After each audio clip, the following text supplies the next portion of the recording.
चप्पे चप्पे की खबर, बड़ी से बड़ी खबर। क्राइम से लेकर राजनीति तक किस नेता ने 5 साल में क्या काम कराया।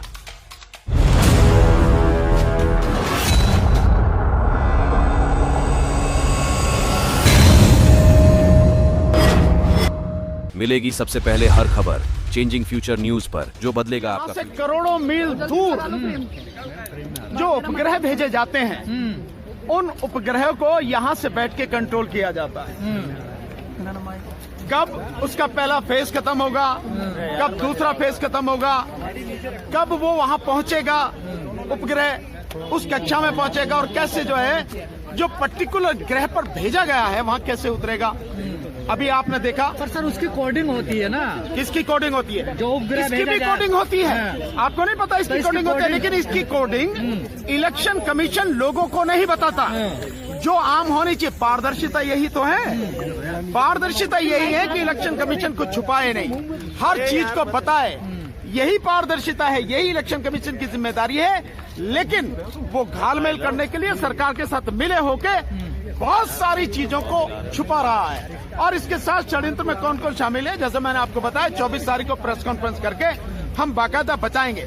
और इतना ही नहीं है, आप लोगों को ये भी मैं बता देता हूँ कि देश भर से जो टॉप क्लास IIT इंजीनियर्स हैं वो सब हमारे संपर्क में हैं। और बाकायदा उन्होंने कहा है हमसे कि आप सुप्रीम कोर्ट में अगर जरूरत पड़ेगी तो हम एविडेंस देंगे और सुप्रीम कोर्ट में बाकायदा सुप्रीम कोर्ट में डेमोन्स्ट्रेशन करके दिखाएंगे, कोर्ट के सामने करके दिखाएंगे। तो यहाँ तक ये स्थिति है। ये काम सरकार कर रही है, चुनाव आयोग कर रही है? कौन काम कर रही है? ये गड़बड़ का जो वो तभी तो मैंने कहा आपको इतनी तसल्ली नहीं है। आप बताऊंगा, मैं आपको बताऊंगा कौन कौन शामिल है। यही तो मैंने कहा 24 तारीख को बाकायदा हम आपको सबूतों के साथ बताएंगे कि इसमें कौन कौन शामिल है। विपक्षी पार्टियां क्यों मुहिम नहीं चला रही हैं? नहीं, विपक्षी पार्टियां मुहिम चला रही हैं। आप बताइए, विपक्षी पार्टियां अगर मुहिम नहीं चलाती तो इलेक्शन कमीशन को कैसे लिख के देती कि भाई ये जो आप वीवीपैट की पर्चियां हैं इन्हें पब्लिक के जो वोटर है उसके हाथ में दो और उसकी गिनती करो। विपक्षी पार्टियां चला रही हैं। सर जो ब्लैक शीशा है ना, उस पर भी सवाल उठ रहे हैं। जो वीवीपैट में ब्लैक शीशा लगा हुआ है कि वो हट जाए तो कहीं ना कहीं पारदर्शिता आ जाएगी। नहीं, क्यों पारदर्शिता आ जाएगी? मैं तो बहुत सिंपल सी बात कह रहा हूँ। उसमें शीशे काला सफेद इसका कोई मतलब ही नहीं है। मुझे आप बता दो, आप तो पत्रकार हो, मेरे से सवाल पूछ रहे हो, यहाँ सारे के सारे पत्रकारों से पूछता हो, EVM और वीवीपैट मशीन इनकी तकनीक जानते हो? ये कैसे काम करती हैं जानते हो?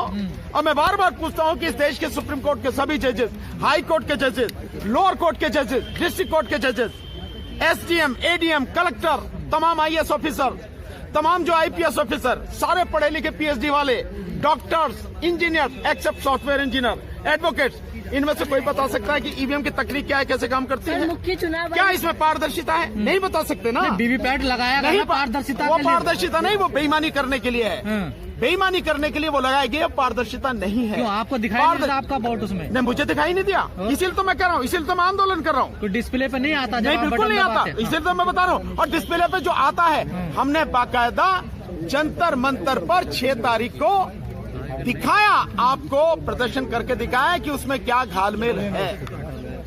सर 95% लोग ये बोल रहे हैं कि गड़बड़ी है। ये बिल्कुल सच है, ये बिल्कुल सच है। जो सर्वे कराया गया बहुत जिम्मेदार मीडियाओं की तरफ से, क्योंकि सरकार बहुत बुरी तरह से डरी हुई है। जिस तरह से ये आंदोलन घर घर तक पहुंच गया, गांव गांव तक पहुंच गया, शहरों तक पहुंच गया, अमीर और गरीब तक पहुंच गया, पढ़े लिखों तक पहुंच गया, उससे सरकार बहुत बुरी तरह से डरी हुई है। और वो किसी भी हालत में ये चीजें आगे बढ़े और लोगों तक पहुंचे वो नहीं चाहती। इसलिए जो आपके ट्विटर से हैं वहां से हटाए जा रहे हैं। जो एक का भी मैंने देखा है कि मीडिया जो है, मीडिया हाउस लोकशाही करके TV चैनल है, वहां बंद किया गया है महाराष्ट्र में।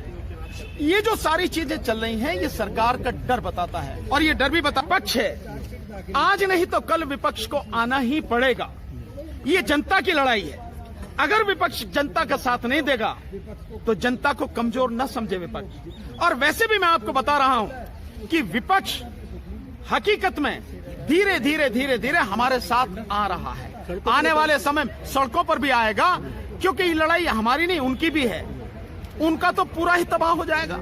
2024 में अगर सरकार जीत के आती है, रिपीट होती है, तो सारी पार्टियां सब कुछ खत्म होने वाला है। तो विपक्ष को आना ही पड़ेगा और आने वाले समय में ये अपनी आंखों से आप देखेंगे। प्रोग्रामिंग होती है, प्री प्रोग्रामिंग होती है, जो चिप डाली जाती है, इलेक्शन कमीशन कहता है ओटीपी है, वन टाइम प्रोग्रामिंग। और जब आरटीआई से इंफॉर्मेशन निकाली गई तो सिद्ध हुआ कि उसकी रीप्रोग्रामिंग होती है और बाकायदा होती है। और मैं समझाता हूं, जैसा आपका मोबाइल है, इस मोबाइल में आप जो सिद्ध करना चाहो, जिस तरह से भी सेट करना चाहो, ये उसी समय वही काम करेगा जो आपने सेट किया है। इसी तरह से ये मशीन है।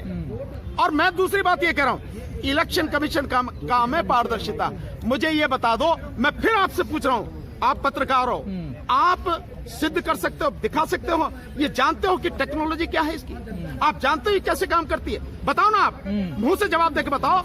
कोडिंग से काम होता है, कोडिंग से काम होता है ना, उसकी की होती है, लोग लगता है उसका। तो क्या इसमें पारदर्शिता है? अगर चुनाव क्या आयोग इसमें चाहे तो पारदर्शिता? चाहे तो मैं उसकी बात नहीं कर रहा, लेकिन अब तक चुनाव आयोग ने जो भी किया है वो चाहा ही नहीं या कोई भी बात नहीं करी, बाकायदा लोगों को अंधेरे में रखा।